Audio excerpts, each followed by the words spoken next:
This is Michael Woodward, and this is Season 2, Episode 42 of the Jumble Think Podcast. T-minus 10, 9, 8, 7, 6, 5, 4, 3, 2, 1.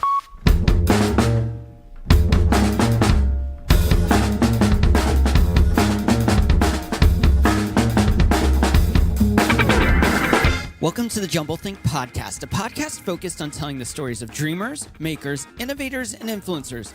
Along the way, we'll give you some tips and ideas of how you can chase your own big ideas and dreams and create the world you want to live in. Today, we're talking all about simplicity. Next week on the podcast, on Monday, we have Michael Greenberg, and on Thursday, we have Tom Poland. It's going to be a lot of fun, so make sure you check out those episodes next week. Now, let's jump into today's episode all about simplicity.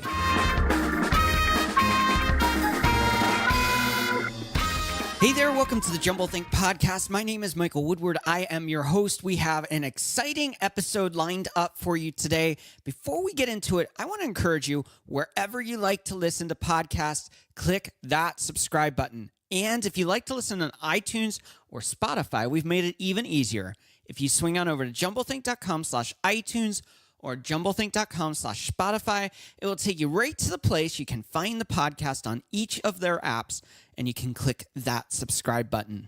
So take a moment, and wherever you like to listen to those podcasts, go on over and subscribe to the Jumble Think Podcast. Today on the podcast, we are talking all about simplicity. Simplicity has become one of my favorite things to take into consideration when I'm approaching an idea, a dream, or even an entrepreneurial endeavor. I love simplicity so much that it's been a topic that I've been considering writing a book about. I even have a working title. It's called Finding Mayberry, The Return to Simplicity, and it goes much beyond just entrepreneurial idea simplicity, but also a lifestyle of simplicity. We'll get into that another time, but today we're talking about simplicity and how it applies to us as entrepreneurs, as dreamers, as makers, as innovators, and as influencers. One of my favorite quotes is by Duke Ellington, the great Duke Ellington, and he says, "Simplicity is the most complex form." So right there we have it. Simplicity and complexity are the same things, or are they? Or do they go together? When are things simple and when are things complex? Well, his whole quote leaves a lot of questions. Simplicity is the most complex form. I love that quote. Anyway, all that to say, let's lay down a foundation of simplicity versus complexity for today's conversation. Simplicity can be defined as the quality or condition of being easy to understand or do. It can also be defined as the quality or condition of being plain or natural. Or finally, a thing that is plain, natural, or easy to understand. It sounds like basically those three definitions are repeating themselves and putting the words in different orders to give the same things. Simplicity sounds boring. When the words in the definition are words like plain, natural, easy, it begins to seem like simplicity is very drab and boring, that it's very gray, very vanilla, and very unexciting. On the flip side, you have complex or complicated, which complicated is the composition of parts, intricately combined. It's the difficulty to analyze, understand, or explain. It sounds like it's filled with wonder and with all these amazing little pieces that come together, and that there's much to be made out of complexity. And because something is complex, it must be better. To be quite honest, I don't actually like either of these definitions, either for simplicity or complexity, because I think that it doesn't encapsulate the truth of the power of simplicity or the weight of complexity. We'll circle back to that a little bit later on, maybe some better definitions for these words and why we need to integrate simplicity over complexity into our life. So let's dive into this. My journey of questioning simplicity versus complexity started several years ago. I had founded a web agency called Woodward Design Group, and a couple years in, the agency was growing past just me. I brought in one employee, and it grew to 12 employees, And all of a sudden, we're doing complex things. And some of those complex things were for customers. They wanted customer portals that did all these crazy things for their customers. They wanted encryption tools. They wanted search tools. They wanted perfect websites to communicate their ideas. And we were all about solving people's problems. We wanted to build web solutions to solve problems. Often these problems were very, very, very complex and difficult and took weeks, months, and sometimes even years to build the solutions for our customers. On the external, working with our customers, interfacing with them, we were dealing with complex, very difficult problems. On the internal, we were facing our own complex versus simple solutions that we had to figure out. We had to figure out project management tools. How do we manage customer projects when they're at such a large scale? We had to be able to figure out what are the best design principles and user experience principles for the front end when people visit the website. From a back-end code standpoint, we had to question what was the best way to build the architecture of these websites to function well. Our team often got into conversations that revolved around all of these issues. Well, because we had to solve the problems. I remember one time we were talking about how we built the design aspect, how we themed websites. And we had two guys on our team and they were talking about, oh, this is the right way. This is the industry standard. This is how we should do it. And I remember looking at them and saying, it looks like we're overcomplicating a simple problem with a complex solution. They kind of looked at me and they're like, what do you mean? And I'm like, well, we can strip out all of this extra stuff that everyone does, and we can take 20, 30, 40,000 lines of code, and we can bring it down to 200 lines of code simply by simplifying our approach to the problem. I remember how this sparked an argument in the office and how they were going, well, that's not the way it's done, and it shouldn't be done that way because this is how everyone else does it. And I remember saying to them, I didn't build a business to do it the way everyone else does it. I built a business to do it in a better way, to solve people's problems. And to solve them, we want to take complex situations and problems and make them very simple. It was in that moment that I decided simplicity was the core foundation of our business. We didn't need complex project management solutions. Sometimes the easiest way to manage a project is a whiteboard and a couple lines and some words written on it with check boxes. Sometimes you didn't need complex ways to build out themes or designs. You needed a very simple and clean and elegant way to do it. Other times I realized that simplicity was about how we communicated ideas and solutions back to our customers, because everyone that they've talked to, every agency that they had reached out to would take and just say, oh, this sounds really difficult. We can solve that. But we would simplify the process in our communication. We'd make it easy for them to say, I understand this, and I can see the light, the direction in which we can solve our problem as a company using these technologies. For me, this was the foundation of simplicity versus complexity and why I fell in love with the concept of simplifying what we do and how we do it.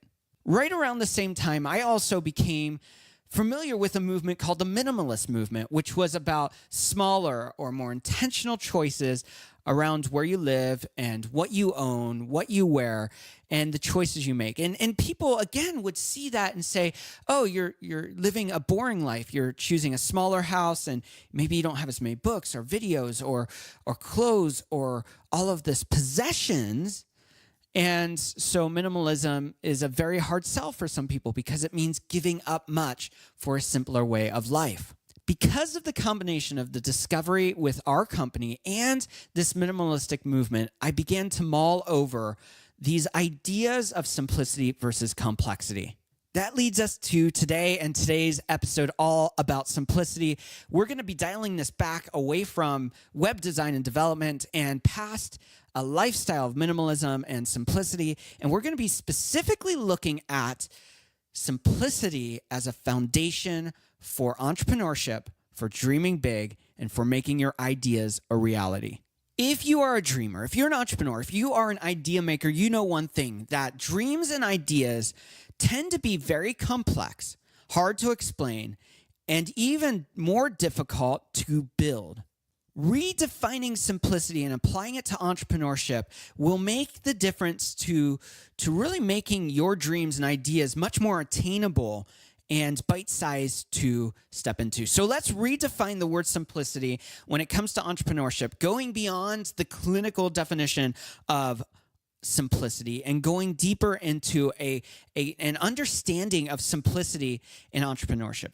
We're going to break this segment into a couple little small areas. The first one is simple doesn't equal easy. Often we think of simple as easy or, well, by definition, uncomplex. And we looked at the clinical definition. It says the quality or condition of being easy to understand or do, the quality or condition of being plain or natural, a thing that is plain, natural, or easy to understand. Simple is taking complex things and breaking it down, but it doesn't make it easy. And often we think that simplicity is wrapped in easy things. What simplicity is intentional. It's about taking complex things and making them bite-sized. It means taking complex ideas and simplifying them down to the level of a child or someone who is completely removed from the thing you're trying to explain. Simple is not easy to do. It is work. It is hard. It is something that you have to choose to live in. So simple, in the new definition, doesn't equal easy. Number two, simple doesn't equal cheap. Often simple is much more expensive because you're being intentional, building off of number one. And when you're being intentional, that means it takes time, it takes energy, it takes resources.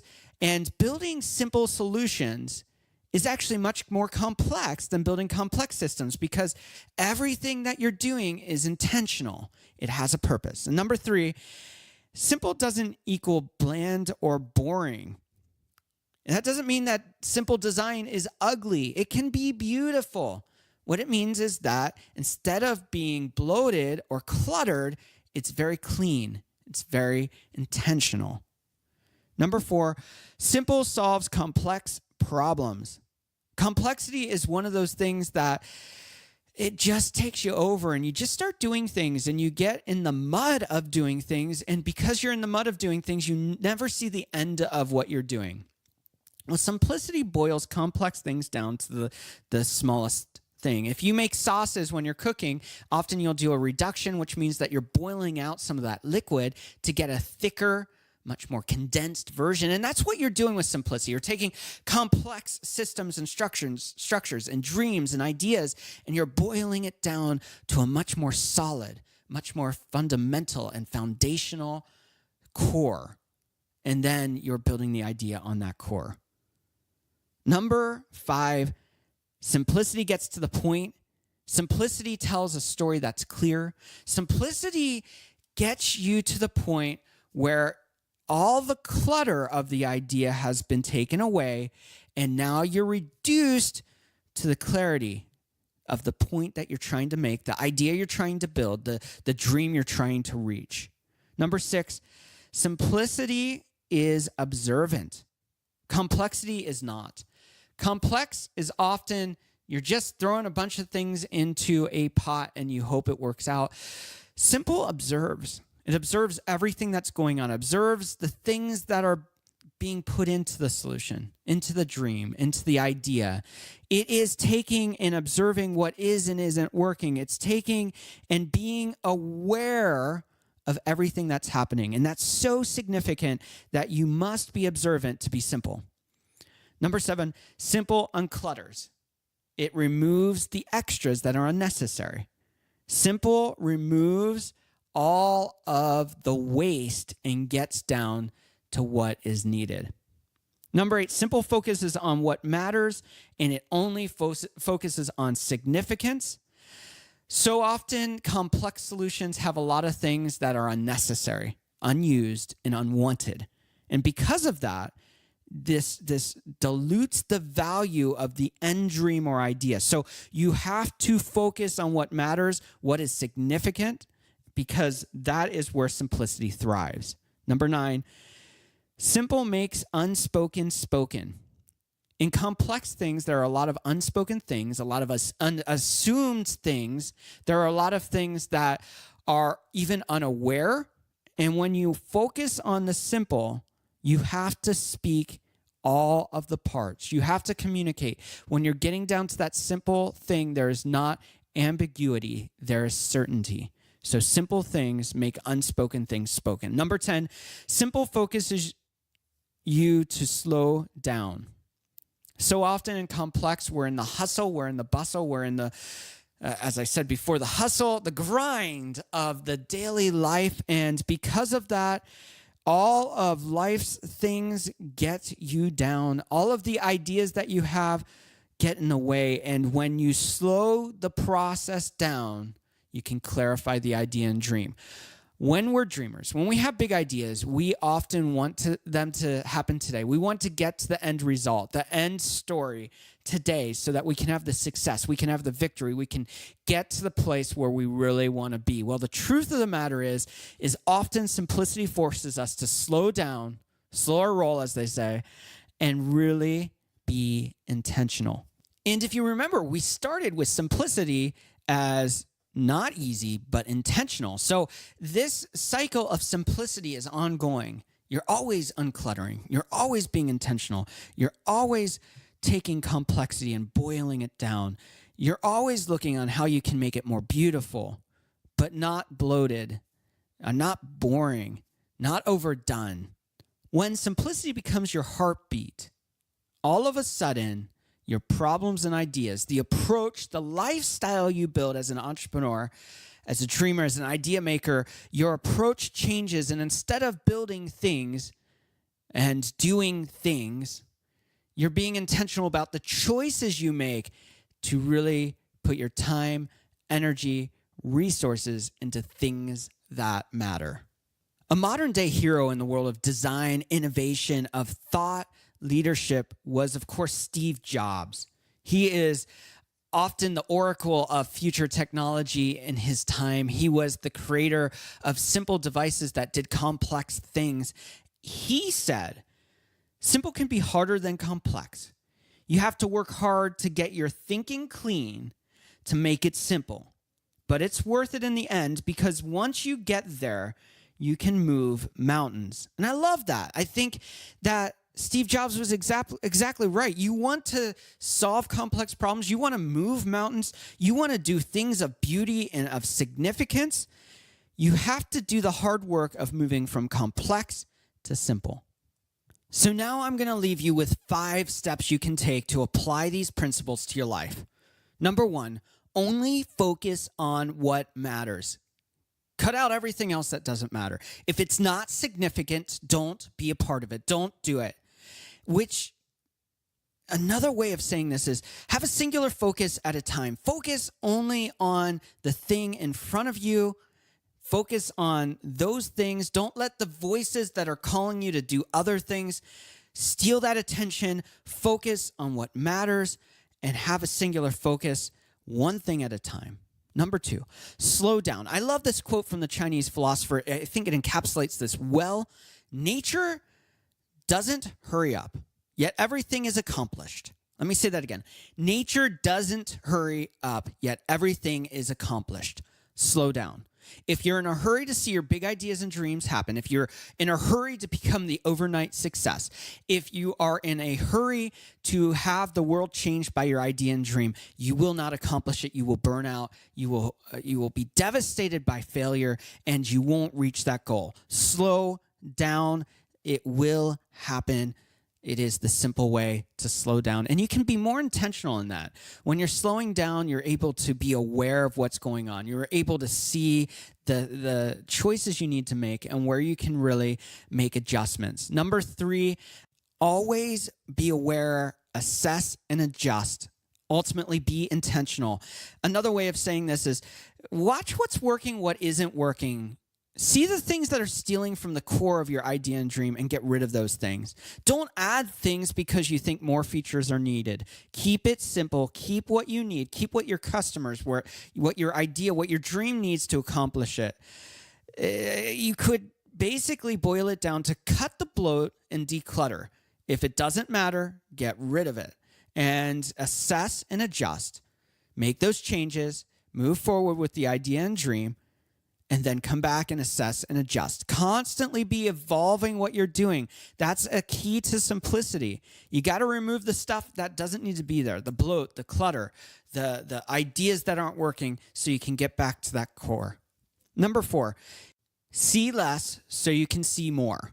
Okay, that makes no sense. How are you seeing more if you're seeing less? Well, if you're focusing on small details, if you're focusing at the core idea, the core dream, what you're able to see is the smaller details within that idea. So often we question the validity of the small idea, the small dream, and because of that, we're trying to stuff in features or ideas or extra functionality or services.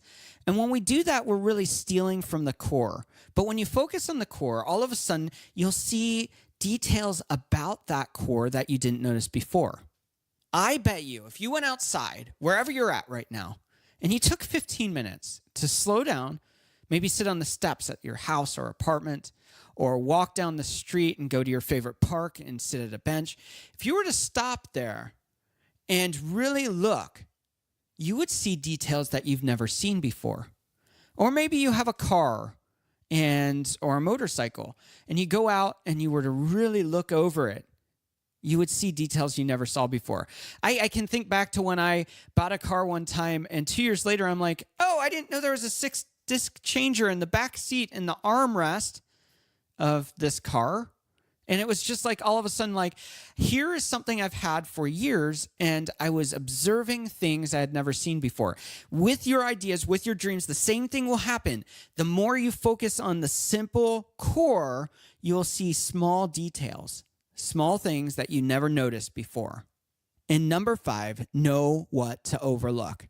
William James says this: the art of being wise is the art of knowing what to overlook. And what he's saying there is that often there are things that are good as part of your core idea, that are beautiful things, that are powerful things, but they're things that steal from the idea. And sometimes you have to overlook the things that look great as part of that core package to get to the better things. You can always be asking why. You know, Simon Sinek says that. I've said that before. Like, why does this matter? What does it do? And keep boiling that down till you get to a singular focus. I know I've shared a lot in this episode, and it may be overwhelming. You're going, well, it's easier to deal with bloat. It's easier to just do and not filter and really process. Just kind of get out there and do things. And yeah, that's true. It is easier, but you won't get the solutions that you want. So today's episode is all about simplicity. I wanted to leave today's episode on a simple note. And to do that, I've taken 3 steps that Jackie Smith says to boil the idea of simplicity down even further. If you do these 3 things, you will be set up. So step number 1 is collect. Collect your thoughts, collect your ideas, collect your stuff. That's it. Just collect. Number 2, reflect. Reflect on what it is that you really want to achieve. So reflect. And number 3, connect. Connect your desires with a plan of action. So to recap that, collect your thoughts, ideas, and stuff. 2, reflect on what it is you really want to achieve. And 3, connect your desires with a plan of action. If you remember just those 3 things, they will set you up for so much success, because simplicity is the foundation of really creating a cohesive idea, a powerful dream, an entrepreneurial journey that will lead you to success. If you start with simplicity, if you stay in simplicity, and if you continue on that journey, you will see success in whatever you're trying to achieve. I want to remind you, at the beginning, I quoted Duke Ellington, and he says, simplicity is the most complex form. And that's still true. But I would encourage you, go out there with those big ideas and dreams, those things that are inside of you that are burning, those entrepreneurial aspirations, those dreams of changing the world, the ideas that you have to make things better, and begin to simplify them. Because in the simplicity, you will find power to see those things really take a life on and have the impact that you want. Thanks for tuning into today's episode. I hope that it's encouraged you to chase your own big ideas and dreams and change the world around you. The journey doesn't have to stop here, and the Jumblethink team has created some amazing resources for you. If you swing on over to jumblethink.com/guide, we have 2 free guides. The first is Overcoming the Unknown, and the second one is How to Know When You Found Your Dream. These guides are completely free, so all you have to do is swing on over and download them. If you're ready to make the next step in your journey of chasing big ideas and dreams, and you want some help, a coach, a mentor, a friend along the way, the Jumblethink team is here to help take your idea and concept and make it into a reality. You can swing on over to jumblethink.com/helpme. That's jumblethink.com/helpme to learn more. Thanks again for tuning into today's episode. Now get out there, chase those big ideas and dreams, change the world around you, and begin to create the world you want to live in. Les mères de famille, les enfants peuvent également prendre un moment revitalisant dans quelques mois, lorsque vous aurez bien saisi la technique et que vous serez maître de votre corps. Vous pourrez vous décontracter même en travaillant.